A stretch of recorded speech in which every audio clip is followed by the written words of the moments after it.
What's up, guys? Welcome back to the channel. Today I wanted to talk to you about a new company that I just discovered. The name of this company is called Tattooed Chef, or the stock ticker is TTCF. So this company is specialized around producing prepackaged plant-based foods. This company just released today a investor presentation, December 15th, about their growing business. They didn't spend any money on marketing or sales, and despite this, they grew over 600% if we're looking over the 1-year span. So this is absolutely massive growth for this company. They believe it's driven by mostly millennials and Gen Z for the convenience factor of buying prepackaged foods and the fact that it's plant-based. Not everyone is a meat eater. I personally like to eat red meat, but there are a lot of people out there who don't and are kind of going towards the direction of finding another sustainable source of protein besides, red meat, which is known for, high cholesterol and all of those bad health effects. So if there is a potential alternative like Tattooed Chef, I would definitely recommend you guys open up your views about stocks like this, because regardless whether you believe in eating plant-based meats or not, the fact of the matter is that this industry is growing and it is showing to be a profitable and disruptive business. Now, before I got into the presentation, I wanted to remind you that WEBULL is offering up to 4 free stocks. All you have to do is go down in the description and click on the link, open an account, deposit $100, and after a few days, you'll get up to 4 free stocks valued up to $1,400 each. So if you want the chance to get free stocks by just opening an account and, putting $100 that you would have put anyways, I recommend you check out that link. And also, if you want to keep track with what I'm doing and have a chance to get into the private Discord group, I would highly recommend you guys join my Patreon group. My patrons will have priority when it comes to communicating with me, and if you do want to have access to real-time trades and what I'm doing, I highly recommend you guys check that out as well. But don't wait too long, because there is a limited number of spots that I'm opening up to my viewers, so if you are interested in that, I highly recommend you check that out. So the Tattooed Chef is for people who give a crap. This was Analyst Day on December 2020. So right off the bat is the history of Tattooed Chef. We see here on the top right, they had a 5-year compound annual growth rate of 63%, which is massive. We're talking doubling every pretty much 2 years at this point. Fast forward 2020, they complete their merger with Forum Merger Group and become public. And that just happened not too long ago. Their name changed to the Tattooed Chef, and they are bringing 38 branded SKUs in their product portfolio. So they're calling for a massive opportunity to disrupt the $55 billion US frozen food category. The growth within frozen food category has been primarily driven by the recent product innovation as a response to the growing demand for great tasting, clean label, and convenient options. The overall frozen food category outpaced the General Center for Food Categories. Millennials and Gen Z are driving growth in the frozen food section due to convenience, frozen, fresh, and plant-based foods. The number of consumers who say convenience had a significant impact on their food purchase has grown from 49% in 2017 to 57% in 2019. And this is part of their longer-term opportunity to penetrate the almost $400 billion global frozen food market. So I believe this $55 billion is just for the US market. And up here, we'll see the Tattooed Chef's near-term opportunity is $12.6 billion. So when I hear near-term, I'm expecting the next, I would say, 3 to 5 years. Their expected revenue growth for next year is about 5 times their revenue from 2018, just a couple years ago.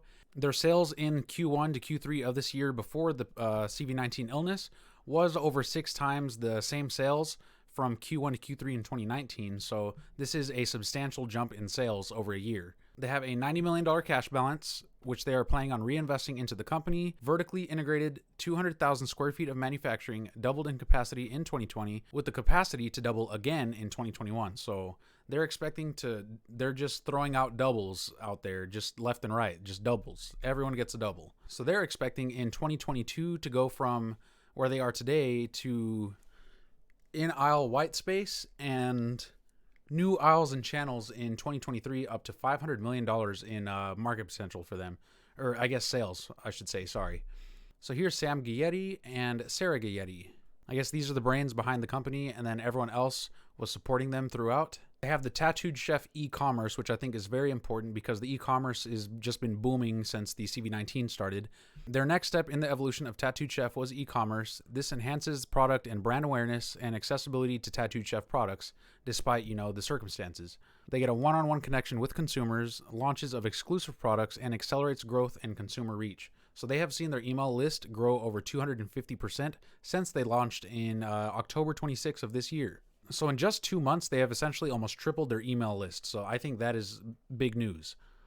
So their business-to-business relationship with Costco, Walmart, Sam's Club, I think this is going to help get their products to the storefronts a lot quicker and to a really big base of potential customers. While they are targeting the millennials, I do think that the people who shop here are still going to buy it regardless of what age group they're going to be in, just because if they try the product and it's good, there's a chance they'll buy it again. And I feel like there is a trend of people switching from general red meat products to alternative food solutions. They have a ton of strategic distribution agreements, and really it looks like the reach of their product is going to be vast. I mean, the chance for scalability is already there, and they have the proof of concept with their product. If they didn't have the proof of concept, I don't think they would have got this far. So in the last 60 days, they have introduced the Tattooed Chef to the following national retailers. They have HEB, Kroger, Whole Foods, 7-Eleven, Target. So HEB and Kroger are close to home for me here in Texas. So as of today, they have over 4,272 stores holding their products with over 23,000 points of distribution, which is 155% more than there was in 2019. Their 2021 objective is to have 10,000 stores with over 65,000 points of distribution. So they are essentially going to double up again in size next year. So from 2019 to 2020, or the last 13 weeks of the year, or essentially the last quarter of both years, 2019, they saw around 5 SKUs or 5 choices. Here in 2020, there is over 11 choices or 11 SKUs. They went from 2,164 points of distribution up to almost 18,000 points of distribution. They went from 467 stores to almost 3,000 stores. And all 5 SKUs now distributed in more stores and added with the 6 new SKUs. So, man, this company is spreading like wildfire, I guess. Success with Walmart is a strong benchmark for remaining channels. So, I mean, if Walmart's distributing it, if Walmart's going to distribute this, I'm sure a lot of other businesses will distribute this. Again, they're expecting to double capacity in 2020 with another doubling again in 2021. So, I mean, these guys are, they're grinding to grow and expand their business, which I think is a very good sign that they are serious, and this is not something that will, I think, very easily crash and burn like some other companies can. Vertical integration, kind of like Tesla. That's super nice to read. Vertical integration means the control of ingredients and prioritization of their products. So what we don't want to see is that at some point in the future they have some kind of supply constraints just because they're expanding too fast and they can't really supply as much food as they want to put out there. So I think if they have a really good control of their supply chain, that expanding is going to be really easy for them, at least as long as they have control of all of the products involved with making their food. They have experience with manufacturing, distribution, and their supply chain, so again, that's very good, and capacity available to meet significant growth opportunities. So this again goes back to my point that if they can control all the aspects with creating the food and distributing it, I think this could be a really good opportunity for them to expand healthily without any real supply constraints or something that could bottleneck their company, essentially. They have all the certs that they would possibly need for someone to feel comfortable holding their foods. They have the BRC food safety certification. They have the non-GMO project, USDA organic, certified NSF, gluten-free, certified plant-based, Italy and US based. So let's get to the financials. We see here in millions, year-to-date 2020, we have seen $108 million in sales, despite CV19. Year-to-date last year, we saw $58 million in sales, and this was without CV19. Year over year, we're seeing an 87% increase in their revenues, which I think is massive. Gross profit margin did go down, but I feel like this could be because of the logistics and, things shutting down early in the year. I feel like, there could be a variety of reasons why the gross margin went down, but I want to blame the fact that CV19 did make things a lot more difficult earlier in the year. But at the end of the day, their adjusted earnings before all the expenses did go up by almost 2%. So we saw a 126% increase in earnings. So even though their gross sales did go down in profitability, their ability to generate profits from the sales did go up. So that is another good sign. We anticipate improved gross margins in fourth quarter 2020 and beyond, leveraging of fixed costs on higher volume, benefit of new equipment to enhance operating efficiencies. So Tattooed Chef probably is one of those companies that, benefits from the economies of scale. Food, as long as people need to eat, people are going to need food, right? So this sounds like a very good industry to be in. So I want to look more ahead into the future, what they're expecting. So let's fast forward all the way to 2026. So 5 years from now, they are expecting over $1 billion in revenues with a gross margin of 35%. So before, all the expenses come out, they're expecting 35% of all sales to be profit. And out of this, they're expecting 20% of those sales to be profit. So that is absolutely massive. So we're talking $200 million in profit for every $1 billion in sales. So if we're looking at $200 million divided by 65 million shares outstanding, we're looking at around $3 per share in earnings in 2026 projected. And these companies with a lot of growth have a very high price to earnings ratio generally. So if we can get this 3 and multiply that by, let's say, maybe 40 or 50, we're talking, I would say that in at least 5 to 6 years from now, this company's stock is easily, if they can sustain this, easily, safely, $100 stock. And I think that is not too far-fetched if they can stick with these numbers. But right now with 2021's projected figures, right now with 222 million in sales, we're looking at around $3.41 in earnings per share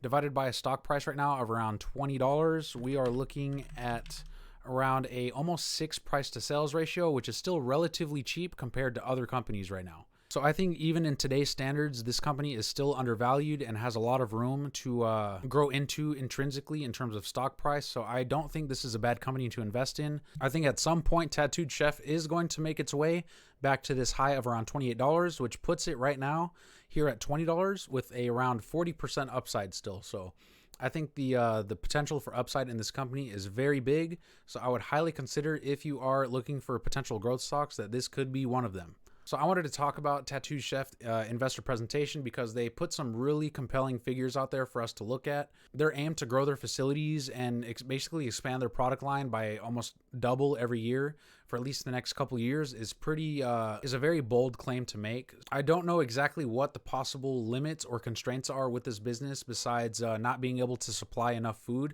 for the demand for their foods. But I think that the company itself, the business model, and the fact that plant-based foods are becoming more prevalent, more popular, this industry I don't feel like is going to go anywhere. So even if you are just a meat eater, a meat lover, I would not throw this company under the rug just because it's a plant-based company. There are many signs this industry is still growing and has a lot of room for future growth. And just because you don't eat it doesn't mean other people won't eat it. So this is something that you guys should definitely consider. I did want to get this company under the radar for you just because I think that the fact that they're expecting to grow this much could mean that this could be a very, very nice investment going into, the next, 5 to 10 years even. But anyways, guys, that is it for this video. Don't forget to get your free shares using the WEBULL link in the description. And don't forget to sign up for the Patreon if you're looking for a way to support the channel and get real-time trade alerts from myself. But that's it for this video, guys. Thank you so much for watching. If you liked what you're watching, go ahead and hit that like button down below. And while you're down there, go ahead and hit that big red subscribe button. And don't forget to hit that bell notification to get notified when I make videos just like this one. Anyways, that's it. Thank you for watching, and I will see you in the next video.